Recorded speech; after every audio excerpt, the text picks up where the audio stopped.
but the next one is. So the winner goes on for a chance to qualify. Spawning on the top right side of the map. He was looking good earlier versus Zerg. We'll see if he keeps it up. It's going to be the blue Protoss ShoWTimE.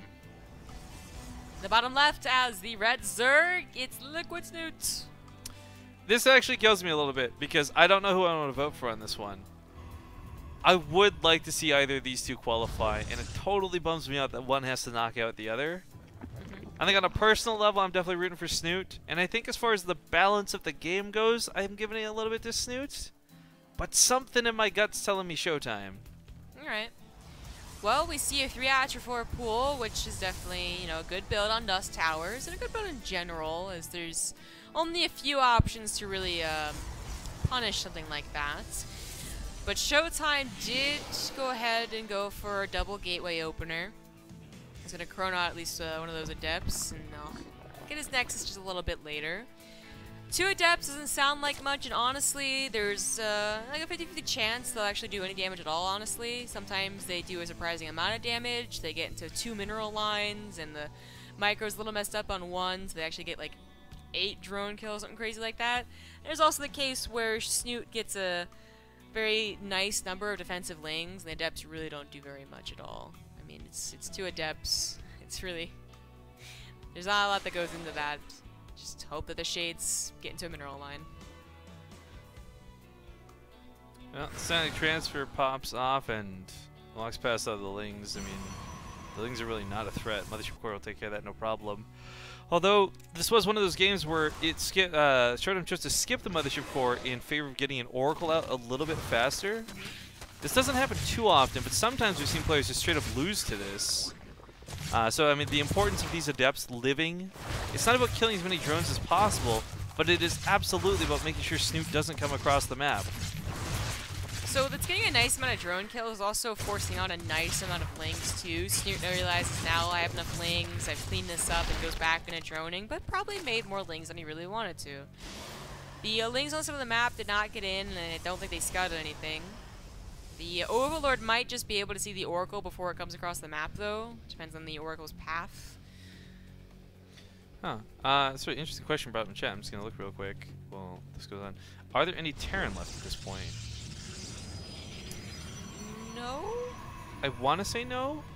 These brackets are it's so dumb that you can't hide binary beast. I hate binary beast brackets. I really wish Dreamhack did not use binary beast. Yeah. Now, Daishi getting knocked out, I think, was the last Terran. Cougar, Hate Me, Majestic. Yeah, that was Majestic. Terran. Majestic's Protoss, right? Majestic and ShoWTimE, I think, were the last Protoss. Yeah, I always think Majestic's Terran for some reason. Yeah, so that seems to be the case. Yeah, all Terran are gone. Rip and pepperonis. Yay, Zerg. So the Oracle. It's almost like you shouldn't take the 1 or 2 extreme examples of people like Beyond and apply it to the rest of the game when looking at balance. No, shut your face. Okay. Daishi got to the quarterfinals. That's good enough for... No, I'm just kidding. So the Oracle, I think, was scouted in some capacity or another, because the spores went down before it got here, and yeah, it didn't do much damage. I think in total, what is like 7 6-drone kills? Something like that? Wow, I'm totally wrong. Well, in fairness, a lot of that came from the Adepts. That was about 7 from the Oracle, so you did nail it. Okay. Yay, I nailed it! Nailed it out of the park. Yeah, still more than I thought the Oracle was going to get, but I guess that showed me for underestimating an Oracle. I remember when I said that to you, you like tried to call me out on that not being a phrase. What? Nailed it out of the park. Yeah.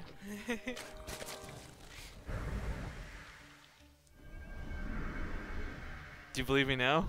What, that it's a phrase? Yeah. Yeah, it's always been a phrase. I just really like busting your chops about it. Really? Because, like, I have a confession I need to make. You don't nail it out of the park, Rifkin.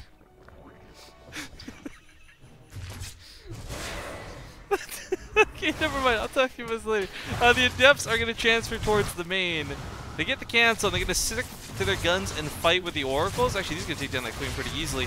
The Adepts should... Oh, not going to finish off Snute's Queen? The Adepts get in here. And, man, Snute's just got nothing for this. No, this is actually quite bad. This is not an all-in. This is some dedicated attack. But this actually hasn't gotten too dangerous yet.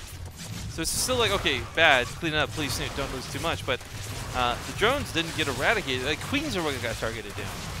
Queens suck to lose because, okay, you lose some larvae, but Not as bad as losing more drones. So that goes from what, 15 to 22? That could have been so much worse. That actually could have gone a lot worse.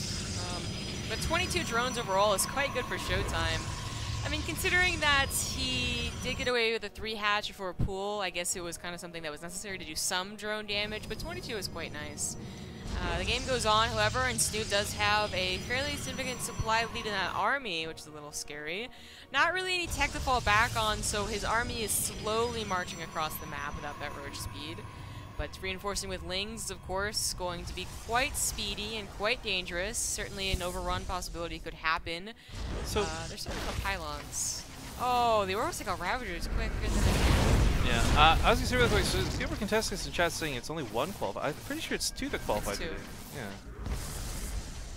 Like I remember checking this in like 2 different places, 6 different times. Okay. So I put my faith in you. While this goes on, let's say Snute does get driven back. Again, I am equally surprised to see how quickly it's tore through the Ravagers. We also got a new sub while this is going on. Sorry we missed it. Shout out to Mist 00009. I hope I got the right amount of zeros in there. New sub hype? You are not excited about a new sub? I was trying to think about how many zeros there were. And whether I should call you out on saying, did I get the right amount of zeros? Well, no, Rifkin, you said O's. I was just in my own little world for a second.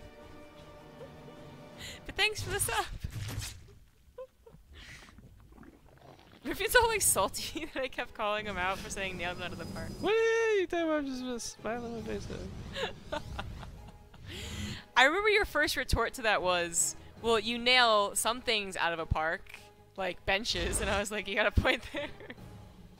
So I had tried to convince Oli Moly to use this phrase with me constantly over the last month, so we could like try and convince you that it was like a real thing.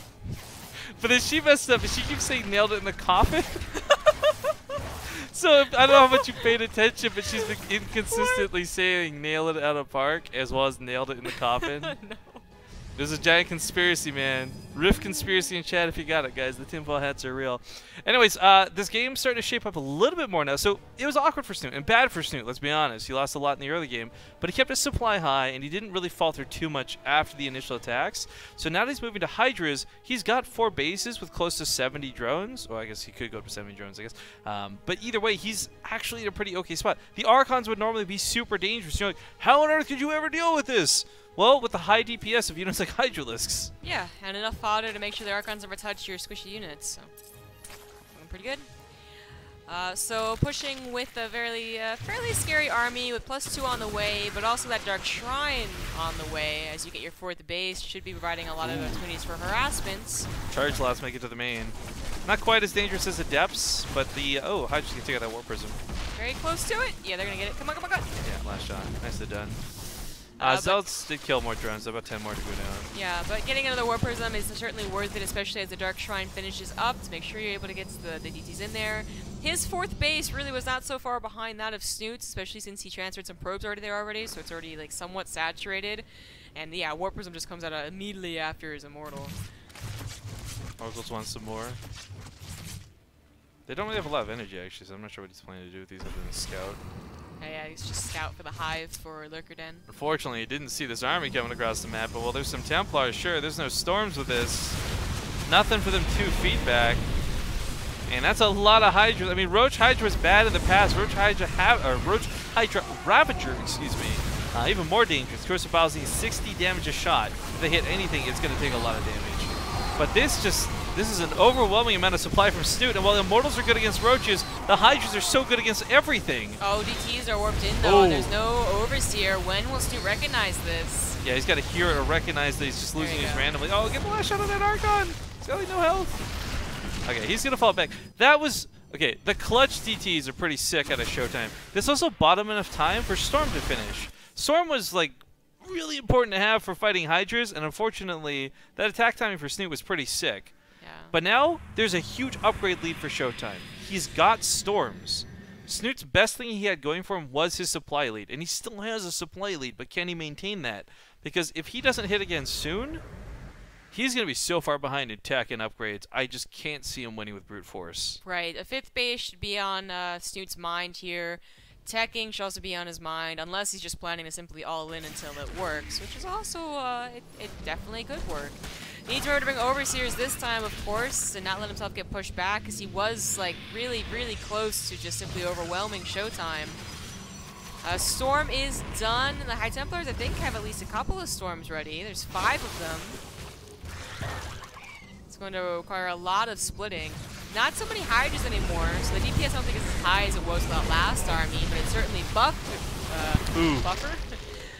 It's certainly tougher with those roaches than the charge. Still about 2 more Storms left in this. Not to mention lots of Archons, potentially.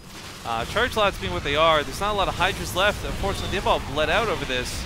And not just roaches and Hydras, ShoWTimE is going to take absolute control of this. And again, he's trying to fight with auto attacks, and auto attacks go to favor of ShoWTimE every time. He's got those upgrades. GG.